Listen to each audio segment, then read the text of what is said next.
Welcome to the Real News Network. I'm Sharmini Peres coming to you from Baltimore. President Obama is scheduled to make an important primetime speech on Wednesday evening as he prepares an international coalition to fight the Islamic State. Obama is facing increasing domestic pressure to attack ISIS as a new Washington Post ABC News poll shows 71% of Americans support airstrikes in Iraq and 65% in Syria. Administration and Pentagon officials say a plan to destroy ISIS could take up to 3 years. Meanwhile, in Iraq, Haider al-Abadi has been officially appointed Prime Minister of the new government following the departure of Nouri al-Maliki last month. The U.S. has conducted nearly 150 airstrikes in Iraq since authorizing them a month ago. Joining us now to discuss the Iraq and the Islamic State is Sabah al-Nasseri. Sabah al-Nasseri teaches Middle East politics and economy at the Department of Political Science at York University in Toronto.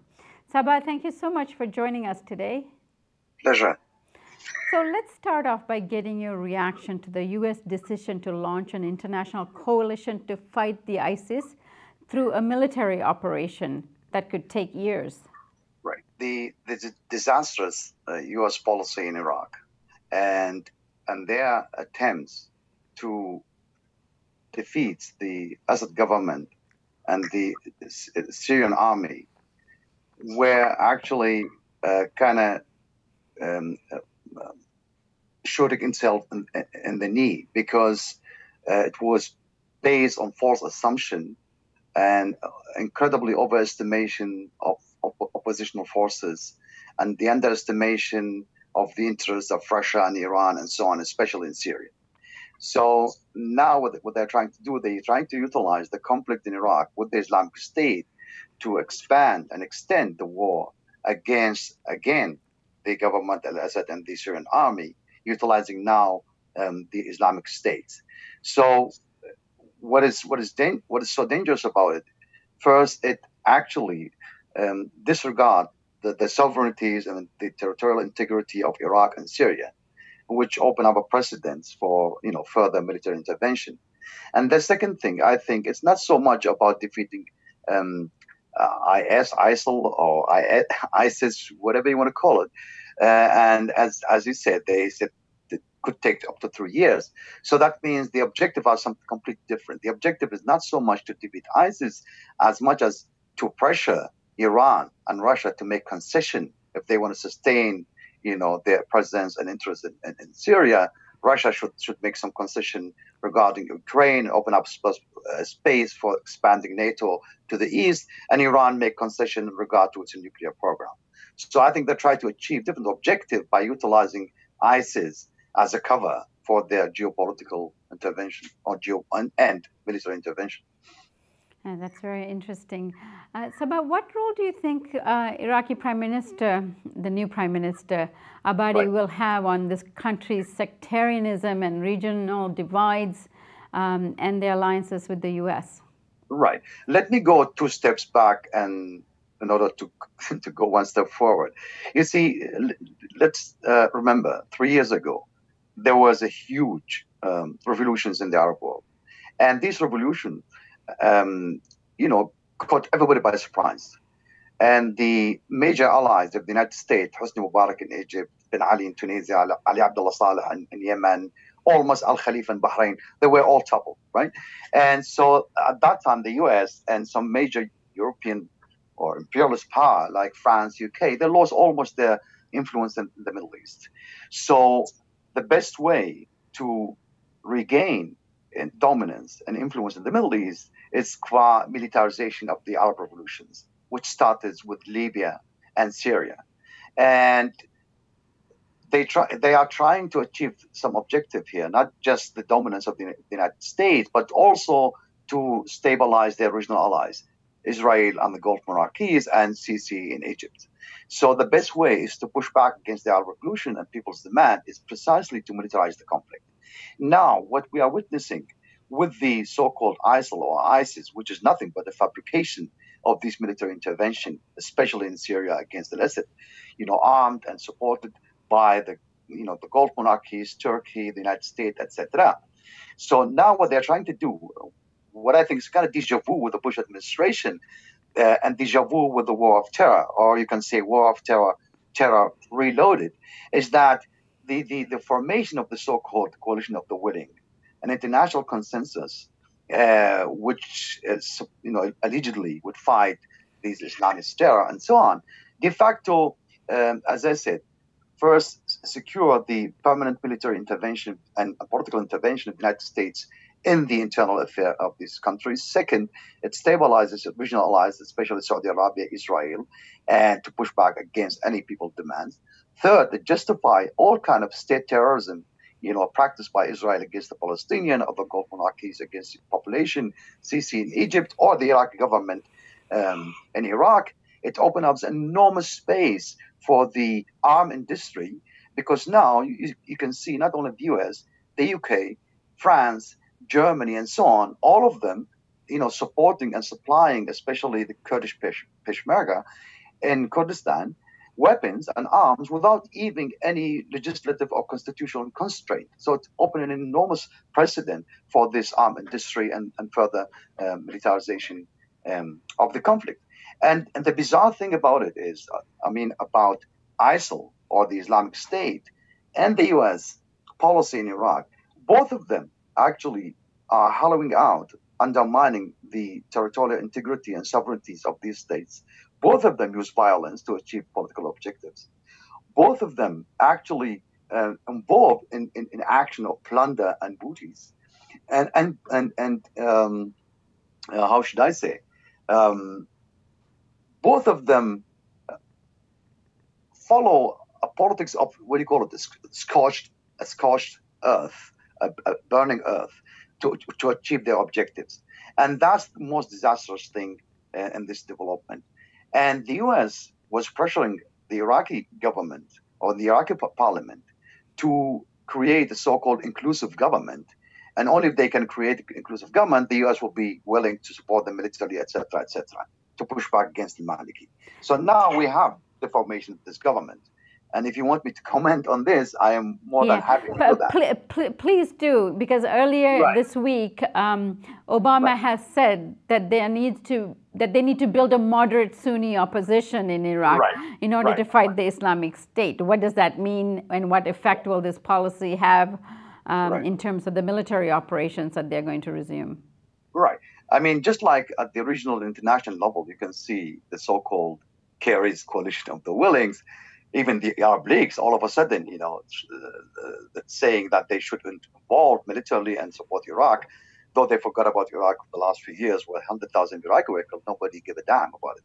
And just like the US, you see before ISIL reached Erbil, where the US commands and oil fields based, they didn't give a damn about 1,000 and 10,000 Iraqi killed and massacred and 100,000 displaced in Iraq and Syria. So now you can see this government in Iraq, I will term it the coalition of the willings, which means all those forces who accept the US agenda in the region. That's what they mean by inclusive. And they were literally pushed to form this government under US pressure until the last minute. So what do we see? We see that the same faces and the same forces involved in the last 11 years after the occupation of 2011 are the same forming the new government. So you have at the ceremonial level, the so-called the three vice president, al-Maliki, the ex-prime minister, and then Alawi, an ex-prime minister, and then Nujafi, who was the speaker of the House. And at the other ceremonial level, which is the deputy prime minister, you have Zibari, who used to be the foreign minister of the Democratic Party of Kurdistan. You have Mutlaq, who was to be a vice president. And you have the new figure, which is Baha al-Araji. He's from the Sadris, but he is, as I said, as a deputy prime minister, just a ceremonial post. But the major ministries, the oil ministry, the finance, interior and military and defense, these are the hot topics. So if you look at here, what do you see? The oil minister is Adil Abdel Mahdi. He is from the al-Hakim faction, which is the supreme in Iraq and so on. This guy, he used to be in his youth a Ba'athist turned communist turned Islamist, turned new liberal. He was the ex-finance minister. And this guy, I can assure you, he will push for privatization and wholesale out of the Iraqi oil. He was chosen because he had good relationship with the Kurds. So it's a kind of positive gesture toward the Kurds that the Iraqi government will resolve the problem around the oil. If we look at the finance minister, who is Rose Nouri Shawiz, he is from the Democratic Party Kurdistan of Barazani. Again, a positive gesture toward the Kurds that the budget issue between the central government and Kurdistan would be resolved. And these two, because the Kurds until the last minute, they did not participate in the formation of the government. And they were literally, pushed by the US to join the government. So when they joined the government under the condition that within 3 months, all issues, non-resolved issues between the central government and Kurdistan should be resolved. Otherwise, they will leave the government. So they put the government under enormous pressure, which means it's a new conflict formation at this level. Now, if we go back to the Defense and Interior Ministry, what do we see? Abadi is still the head of the Interior and Defense Ministry. He has the prerogative for these two ministries. Just like al-Maliki before him, he was in charge for the security apparatus.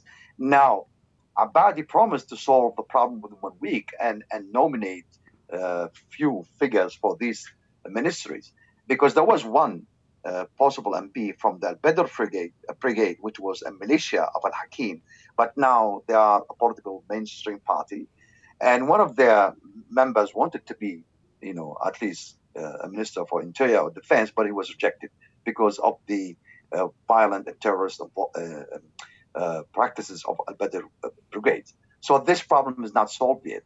And this is very important because, especially the security apparatus, it's important for the 3 reasons. First, anybody who's in the position of minister president and within the executive can rely on the security apparatus to sustain, political power.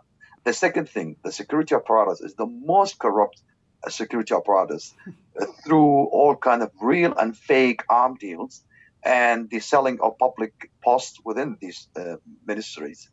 And third, the security apparatus is the site of an influence and intervention of the United States and Iran. So anybody who's in charge of this apparatus will be, backed up by the US and Iran. So that's why it is so significant to see who is going to fill these posts within the next week. Sabah, what will be the political status of Sunni communities in Iraq with this policy? Right.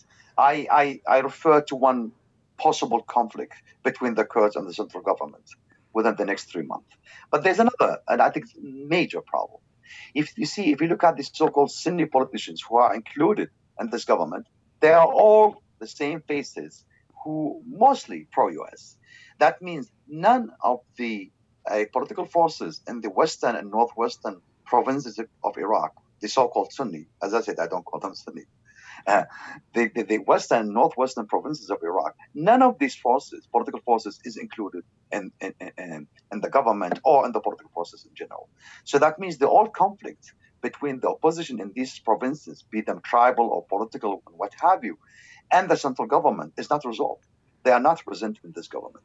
So it is inclusive in a US sense. That means all those who are on board, be them Sunni, Kurd, Shiite, are, d'accord with the US agenda, but not necessarily inclusive in the sense of representation and just redistribution of resources and wealth, etc. But in this narrow geopolitical sense of the United States. And that's why I think I was hoping in the last, Real News interview, I was saying changing faces might inaugurate a process which is much more inclusive and just. But having, looked at this new government and the formation of the government and how it was formed and who are in charge, there is literally no change vis-a-vis the old government al-Maliki.